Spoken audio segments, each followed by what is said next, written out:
এই কোরআনে কারিমে আদম আলাইহিস সালামের আলোচনা আছে 25 বার, ইদ্রিস আলাইহিস সালামের আলোচনা আছে 2 বার, নূহ আলাইহিস সালামের আলোচনা আছে 43 বার, হুদ আলাইহিস সালামের আলোচনা আছে 7 বার, সালেহ আলাইহিস সালামের আলোচনা আছে 9 বার, ইব্রাহিম আলাইহিস সালামের আলোচনা আছে 69 বার, লূত আলাইহিস সালামের আলোচনা আছে 27 বার, ইসমাঈল আলাইহিস সালামের আলোচনা আছে 12 বার, ইসহাক আলাইহিস সালামের আলোচনা আছে 17 বার, ইয়াকুব আলাইহিস সালামের আলোচনা আছে 16 বার, ইউসুফ আলাইহিস সালামের আলোচনা আছে 27 বার, শুআয়ব আলাইহিস সালামের আলোচনা আছে 11 বার, যুলকিফল আলাইহিস সালামের আলোচনা আছে 2 বার, মূসা আলাইহিস সালামের আলোচনা আছে 136 বার, হারুন আলাইহিস সালামের আলোচনা আছে 20 বার, দাউদ আলাইহিস সালামের আলোচনা আছে 16 বার, সুলাইমান আলাইহিস সালামের আলোচনা আছে 17 বার, ইলিয়াস আলাইহিস সালামের আলোচনা আছে 3 বার, ইয়াসা আলাইহিস সালামের আলোচনা আছে 2 বার, ইউনুস আলাইহিস সালামের আলোচনা আছে 2 বার, জাকারিয়া আলাইহিস সালামের আলোচনা আছে 7 বার, ইয়াহিয়া আলাইহিস সালামের আলোচনা আছে 5 বার, ঈসা আলাইহিস সালামের আলোচনা আছে 25 বার,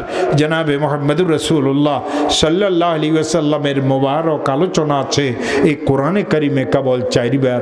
যদি ভালো লোকদের জীবন আলোচনার অপর নাম ইতিহাস হয়, তুই আমাকে উত্তর দে, নবীদের থেকে ভালো মানুষ এই দুনিয়াতে কে এসেছে? আর যদি তুই বলস খারাপ মানুষদের জীবন আলোচনার অপর নাম ইতিহাস, তো আমি তোকে বলি কোরআনে কারুনের আলোচনা আছে, এই কোরআনে ফিরাউনের আলোচনা আছে, এই কোরআনে আবু লাহাবের আলোচনা আছে, এই কোরআনে কাফিরের আলোচনা আছে, এই কোরআনে মুশরিকের আলোচনা আছে, এই কোরআনে মুনাফিকের আলোচনা আছে, এই কোরআনে নিকৃষ্টতম মানুষদের আলোচনা আছে, খারাপ লোকদেরও আলোচনা আছে, ভালো লোকদেরও আলোচনা আছে। ভালো আর খারাপ লোকদের আলোচনার অপর নাম যদি ইতিহাস হয়, এ গাধা তুই আমাকে উত্তর দে, কোরআনের থেকে বড় ইতিহাস কোনটা? টিটকারি করি কয়, হুজুর তোমার এই কিতাবে কি ভূগোল বিজ্ঞান আছে? বিজ্ঞান ছাড়া তো দুনিয়া অচল। ও আমার প্রিয় ভাইয়েরা, এই গাধা জানেই না বিজ্ঞান কখন দুনিয়াতে এসেছে। ওই একই আমার উত্তর, 500 বছর পূর্বে এই দুনিয়ার মানচিত্রে একটা প্রাইমারি স্কুল ছিল না, তখন বিজ্ঞান কে পড়াইছে? যারা বিজ্ঞান পড়াইছে তারা কোথায় ছিল? ভালো করিয়ে শুন, যেইভাবে কোরআনে ইতিহাস আছে, এই কোরআনে বিজ্ঞানও আছে। বিসমিল্লাহির রহমানির রহিম, ইয়াসিন ওয়াল কুরআনিল হাকিম। আমার আল্লাহ এখানে বিজ্ঞানের কথা বলেছেন।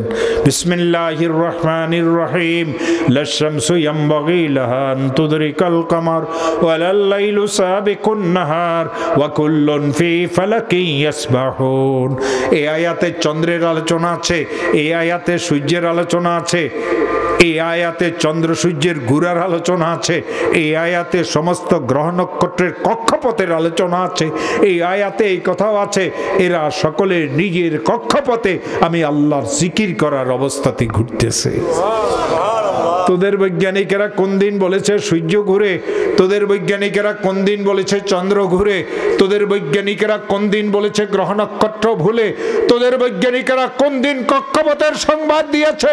তোদের বৈজ্ঞানিকেরা কোন দিন আমাদেরকে খনিজ সম্পদের সংবাদ দিয়েছে? কোরআন তো এই সব সংবাদ 1400 বছর পূর্বে আমাদেরকে দিয়েছে। 500 বছরের বৈজ্ঞানিকের কথা বলিয়ে তুই নাচানাচি করস।